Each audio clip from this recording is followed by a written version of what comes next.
트와이스가 잘 될 것 같아서 JYP를 샀다, 주식을 샀다. 그럼 되게 많이 올랐어요. 이것도 한 5-6배 벌었어요. 아, 역시 트와이스. 트와이스네. 근데 만약에 다른 어떤 아이돌이 잘 될 것 같아가지고 그 아이돌 소속 기획사를 샀는데 그 아이돌은 잘 됐으나 그 같은 소속사에 있는 다른 아이돌이 사고를 쳤다. 그래서 주가가 크게 급락을 했다. 그런 경우에 분명히 내 아이디어는 맞았잖아요. 어떤 아이돌이 잘 될 것 같다. 아이디어는 맞았는데도 주가는 좋을 수도 있고 안 좋을 수도 있는 거잖아요. 안녕하세요. 주식하는 마음의 저자 홍진채라고 합니다. 한국투자밸류 자산운용이라는 곳에서 8년 반 정도 펀드 매니저로 일을 했고요. 그 전에는 대학생 때부터 주식 투자를 했었고 지금은 자산운용사를 조그맣게 창업을 해서 열심히 경영을 하고 있습니다. 오, 지금 되게 담담하게 얘기했는데 잘난 척인 것 같은데요? 지금 대학생 때부터 주식 투자를 해가지고 지금 이 나이에 벌써 이걸 창업해가지고 대표가 돼서 이렇게 책까지 냈잖아요. 굉장히 인상 깊었던 게 있어 보이지만 위험한 격언들 해가지고 기존 주식시장에서 우리가 주식에 관심 없고 모르는 사람이라도 한 번쯤 들어봤을 만한 얘기들을 오히려 그렇지 않다라고 얘기를 했어요. 첫 번째, 일단 무조건 장기적으로 투자하라 그러거든요. 존리 대표님도 그렇고 워렌 버핏부터 시작해서 주식을 하기만 하면 다들 일단 장기 투자를 각오해라 라고 하는데 꼭 그렇지만도 않다라고 얘기를 하셨어요. 약간의 오해가 있을 수 있는데 이 격언들이 틀렸다라는 게 아니라 이런 격언들이 굉장히 제한된 조건 하에서 작동하는 이야기들이다. 그 격언들이 굉장히 다양한데 예를 들어서 주가가 하락하는 거는 저가 매수 기회다. 그러니까 할인된 가격에 더 살 수 있어야 한다. 그런 자신감을 가져야 한다. 그런 격언이 있는 반면에 또 한쪽에서는 떨어지는 칼날을 잡지 마라. 이런 격언이 있어요. 떨어질 때 이게 올라갈 수 있으니까 사라는 사람이 있고 했다가 팍 해가지고 자르고 지나간다. 바닥 밑에 지하실이 있고 지하 1층 밑에 지하 2층이 있고 이런 경험들 많이 있잖아요. 떨어진 사람들은 절감하는 그런 거죠. 그러니까 둘 다 되게 있어 보이잖아요. 둘 다 좋은 얘기인데 이 두 격언이 상충한다는 얘기죠. 그러네요. 그래서 그 중에 대표적으로 장기 투자하라라는 격언이 있는데 확실히 실패하는 비법으로 굉장히 잦은 매매를 하는 방법이 있어요. 단타 매매 같은 건가요?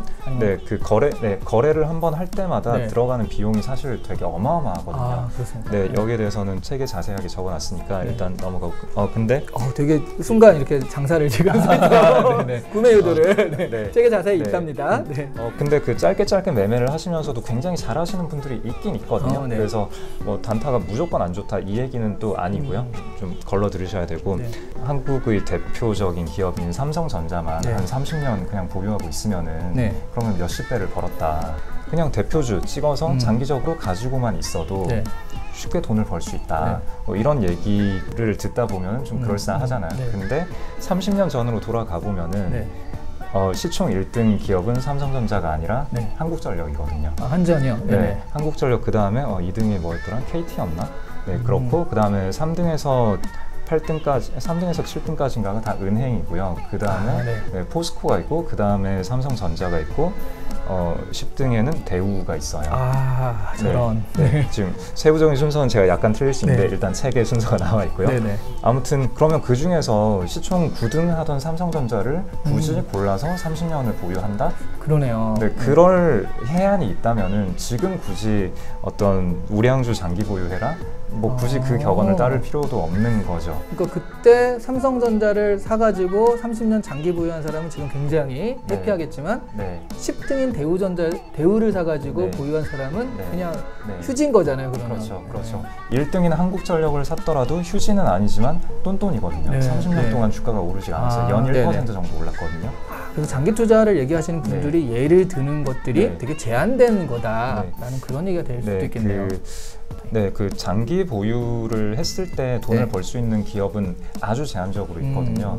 좀 어려운 용어로 그냥 직접 답을 드리자면은 자기 자본 이익률을 장기적으로 낼 수 있는 기업을 잘 골라서 장기 보유해야 장기적으로 돈을 벌게 됩니다. 그러니까 자기 자본보다 좀 더 많은 이익을 낼 수 있는 기업을 골라야 된다는 얘기잖아요.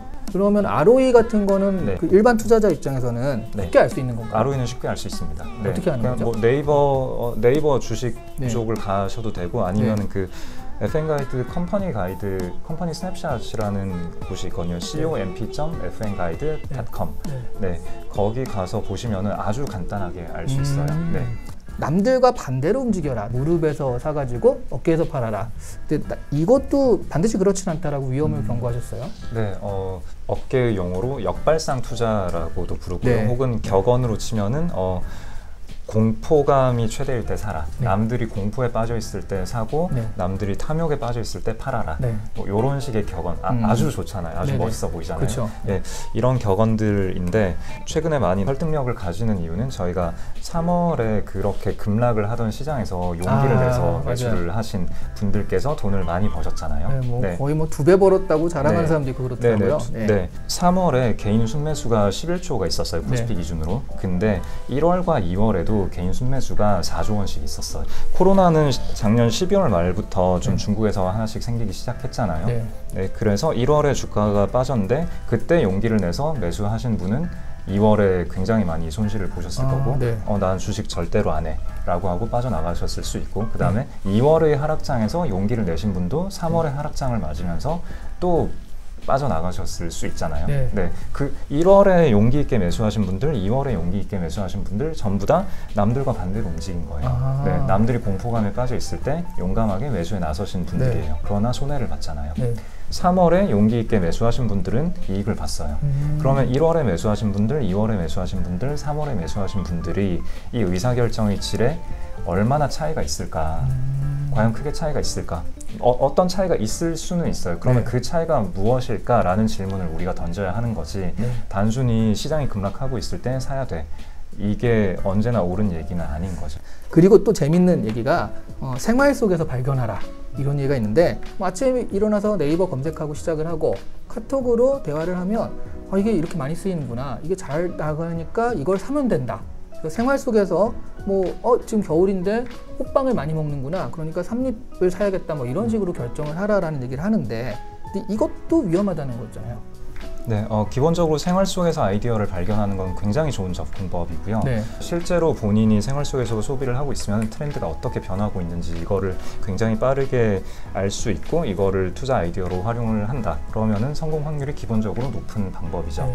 문제는 그게 아이디어의 시작점이 될 수는 있는데 아이디어의 종결점, 그러니까 투자에 나서기까지의 완결이 될 수는 없다라는 거예요. 그것만 보고 할 수는 없다는 거죠? 네. 주가가 움직이는 데에는 굉장히 다양한 요소가 있는데 딱 어떤 이 회사가 내놓은 제품 하나가 잘 될 것 같아. 그것만 가지고는 주가가 움직이지 않을 수가 있어요. 예를 들어서 기아차에서 K5가 나오면서 회사가 완전히 바뀌었거든요. 그 전까지 기아차는 기업의 IR 담당자를 뵙고 미팅을 했을 때 IR 담당자분께서 저희 기아차 이제 탈만한 차가 됐습니다. 이렇게 얘기할 정도로 그 전에는 탈만한 차가 아니었다는 얘기잖아요. 그러니까 소비자의 불신이 어마어마했다라는 거죠. 그러다가 정확히는 K7부터 바뀌긴 했는데 피터 슈라이어가 오면서 디자인이 바뀌었는데 차량의 상품성도 개선되고 하면서 자동차를 좀 좋아하시는 분들은 이 차 대박이다, 많이 팔릴 것 같다, 이걸 알 수가 있었어요. 그리고 실제로 잘 팔렸고 그 K7 이후에 K5, K3 다 되게 잘 팔려가지고 회사가 엄청나게 턴어라운드를 했고 그때 주식을 샀으면은 한 5배에서 7배 정도를 벌 수가 있었어요. 이런 얘기를 들으면 굉장히 설렌단 말이에요. 5배, 7배. 그래서 만약에 어떤 투자자가 그런 좋은 경험을 하고 나서 나중에 현대차가 또 한동안 좀 2010년대 이후에 성과가 좀 안 좋았잖아요. 2015년이었나요? 17년이었나요? 그때 코나라는 자동차가 나왔는데 현대차가 그동안은 전기차에서 글로벌 경쟁 회사들 대비 좀 뒤처져 있다라는 평을 받고 있다가 코나라는 차가 나왔을 때 현대차도 이제 좀 제대로 하는 것 같은데 전기차를 탈만한 걸 생산하네 이렇게 판단을 할 수가 있었고 실제로 전기차 코나라는 차는 잘 팔렸어요. 그래서 그런 이유로 현대차 주식을 샀다면은 실제로 현대차가 잘 팔렸음에도 불구하고 주가는 그다지 좋지가 않았거든요. 아, 그래요? 뭐가 문제일까? 나는 생활 속에서 발견을 한 거잖아요. 기아차에서 K7, K5는 플래그십 모델이라고 부르는 굉장히 중요한 모델이죠. 판매량이 좋으면 회사가 전반적으로 좋아질 수 있고 안 팔리면 회사가 휘청할 수 있고 근데 현대차의 경우에 현대차가 1년에 300~400만 대를 파는데 근데 그 중에서 코나 판매량이 아무리 좋아봤자 10만 대, 20만 대 정도인데 그게 잘 팔리고 안 팔리고가 회사 이익에 얼마나 크게 기여를 할 것인가. 근데 네. 또 따져보면은 전기차라는 플랫폼에 쏟은 비용과 그 다음에 이 차량이 잘 됨으로 인해서 후속으로 내놓을 뭐 전기차 시리즈의 판매량 등등등 여러 가지 기대치를 높여줄 수 있는 요소가 될 수는 있지만 그렇지 않을 수도 있는 거죠. 그 펀더멘탈 분석을 중시하는 분들께서는 네. 기업을 철저히 분석해서 그 집의 숟가락 개수까지 알 정도로 철저히 파악을 해야 하고 그래서 기업의 내재 가치를 잘 산정을 하고 그러고 나면 이제 주가가 하락하더라도 나는 믿음을 가지고 계속 추가 매수를 할 수 있다. 네. 뭐 이런 식의 논리로 이어져요. 그걸 딱 제가 이틀 전에 돈리 대표님과 그런 얘기 나눴거든요. 아마도 그분이 그렇게 말씀을 해주신 거는 분석을 전혀 안 하고 그냥 감으로 투자하시는 분들이 워낙에 많으니까. 네, 그렇죠. 네, 어차피 뭐 아무리 철저히 하라라고 해도 정말 그렇게 지나치게 철저히 하시는 분들은 뭐 많지 않을 거기 때문에 그래서 아마 좀 쉽게 메시지를 전달하는 차원에서 네. 그렇게 말씀하신 거 아닐까 싶고요. 네.